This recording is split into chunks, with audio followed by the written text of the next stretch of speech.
Hey everyone, I'm Meredith Hartley, and I'm going to talk to you today about what my autoimmune disorders taught me about business and quality management and crisis management. I have an autoimmune disorder called Raynaud's disease, and I didn't know I had it until I was about 28, even though I've had it my whole life. And here's how I figured it out. My kids, they're 5 and 6 now, they'd go outside to play in the snow, and they'd come in and they'd say, "Brr, Mommy, I'm so cold, I can't play outside anymore." And I would swoop into emergency mode. I would grab an electric blanket, I would wrap it around them, I would pour hot chocolate down their throat and rub their hands until they warmed up. And they'd always tell me, "Mommy, your hands are so cold. I want Daddy's hands, your hands are cold." Now, I've always had cold hands. It's a running gag in our family that on a hot day, walk over to Meredith and have her touch your forehead and you'll feel better. But a couple of years ago, my husband always thought that I was overreacting when this happened. Well, he went outside and he did something in the snow one day, shoveling, and he came back in and his hand was red. And I said, "Oh my gosh, honey, are you okay? Can I get you something to warm up? Are you hurt?" And he looked at me, confused, and he said, "Mare, cold doesn't hurt." And I flinched. I said, "Yeah, it does." And he said, No, it doesn't. Does cold hurt you?" And we sat down and we had one of the most mind-blowing conversations of my life. And I found out that most people don't hurt when they touch cold. Now you're probably sitting there going, "Yeah, no, it's just cold." And my husband kept saying that. I kept asking, "So what does it feel like?" And he said, "It's just cold." And I said, "But cold hurts." He said, No, you just feel the cold. It doesn't hurt or sting or anything." And we finally figured out that my whole life, I have never experienced cold without pain. I don't know the difference. When I touch something cold, it hurts, whether it is my husband's cold feet touching me in bed at night, whether it is picking up a glass of water, whether it is touching snow or cold air, it always hurts. That's because I have this autoimmune disorder called Raynaud's disease. And that means my body can't tell the difference between a cold breeze or touching a piece of ice and standing outside in the middle of a blizzard in North Dakota without a coat. As soon as I touch something cold, my body panics and thinks it's going into hypothermia. So it pulls all the blood to my core, and it doesn't stay in my fingers or anywhere that I touched cold. In fact, that part of my body that touched the cold will stay cold for half an hour, an hour. It doesn't warm up again. Now, I'll give you an example. This is a can of Coke.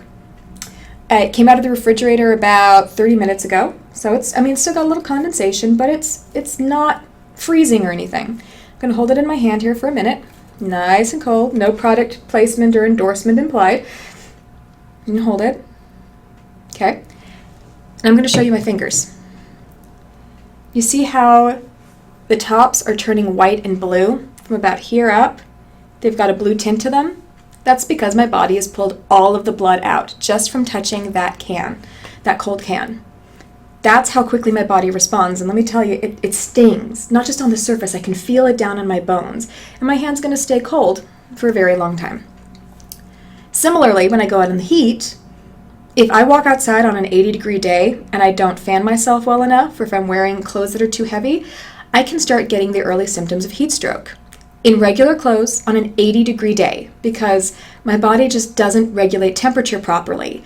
And the more I expose myself to temperature changes, the weaker my immune system gets. And then I get sick. I catch every bug that comes around. I get strep throat. And growing up, I always explained away those symptoms, that I just had a weak immune system, or I just wasn't getting enough sleep.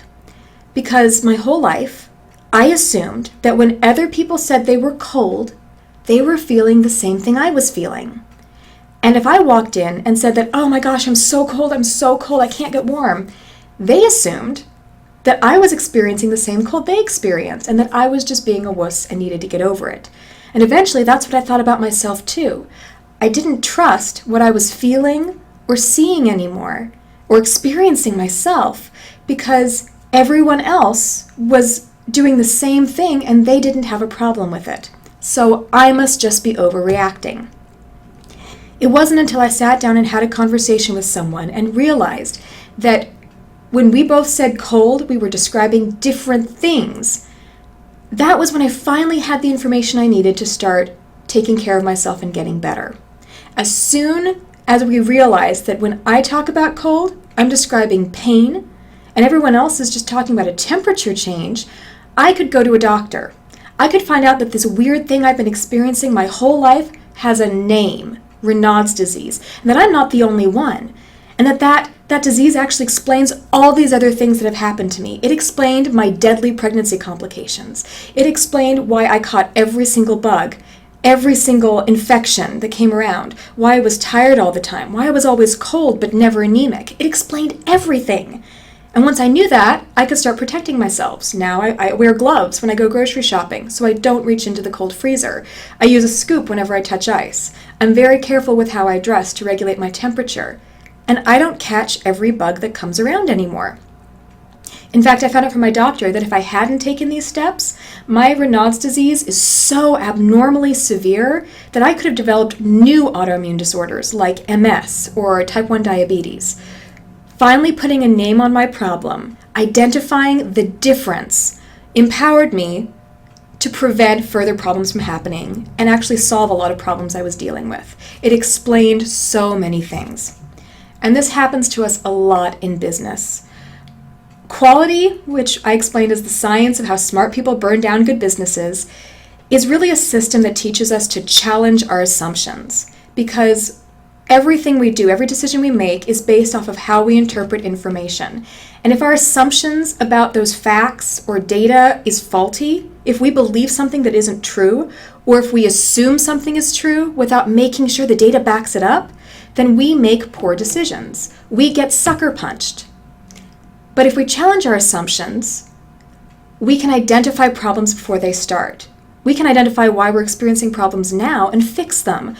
We can make sure that we don't get sucker punched by bad consequences that were unnecessary, that were preventable. That means that we need to work hard not to assume that if we understand a problem one way, everyone else does too. Or that if something is easy for us, it's easy for everyone else. Or that because we think this math problem is easy, or this chart is easy to read, or this process makes sense, that everyone else will too. Or if we think the data is pushing us towards one answer, we have to challenge our assumption about why that is the answer. What are other possible answers? What could be other causes? What else could explain what we're seeing? And how do we know it's not one of those?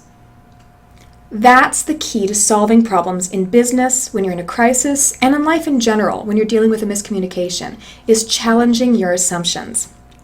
And now, having been through my whole cold equals pain thing, I am more careful about making sure that we're all on the same page, about challenging my own assumptions. Because if we hadn't finally sat down and heard someone say, Mare, cold doesn't hurt, I might never have found the answer.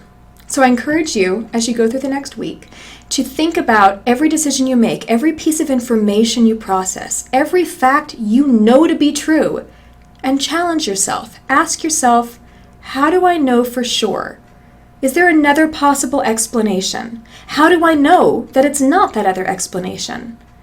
Because you'll be on your way to making better decisions, being more informed, understanding cause and effect to a degree you've never experienced it before, and you'll be empowered to make better decisions.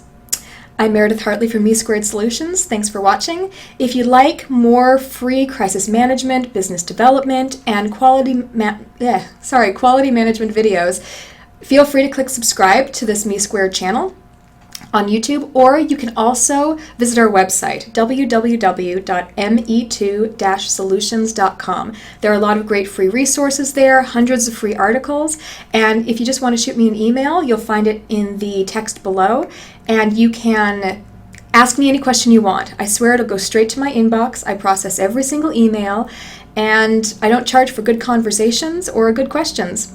Thanks for watching.